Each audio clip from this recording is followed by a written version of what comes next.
Mise au point.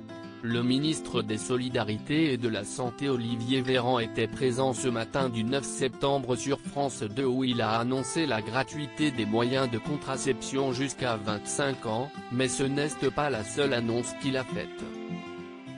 Il a en effet tenu à rappeler les Français à l'ordre puisqu'aucun relâchement ne peut avoir lieu en matière de précaution contre la pandémie.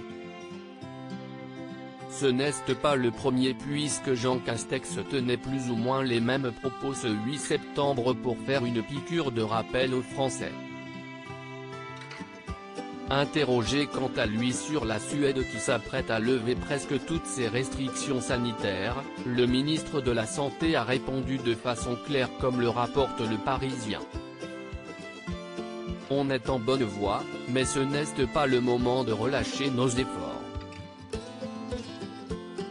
Beaucoup de pays lèvent à un moment donné les mesures contre le Covid-19, et les remettent rapidement derrière.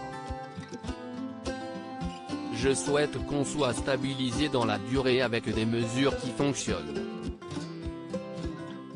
La pression sanitaire commence à baisser, ce n'est pas le moment de relâcher nos efforts.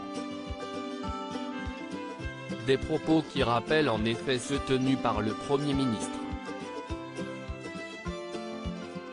Selon Le Parisien, au 8 septembre, 10 438 patients atteints du Covid-19 étaient hospitalisés en France.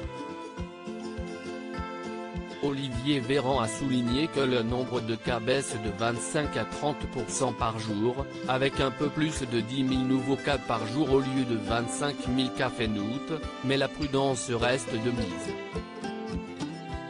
Olivier Véran, on ne peut pas encore mesurer les effets de la rentrée scolaire sur l'épidémie. Le gouvernement reste mobilisé avec de plus en plus de personnes vaccinées pour une troisième fois contre le Covid-19.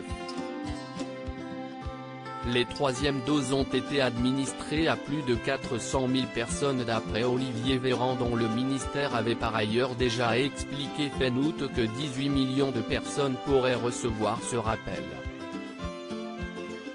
Malgré une campagne de vaccination efficace, les interrogations demeurent tout de même sur un point. La rentrée scolaire, on ne peut pas encore en mesurer les effets éventuels sur l'épidémie.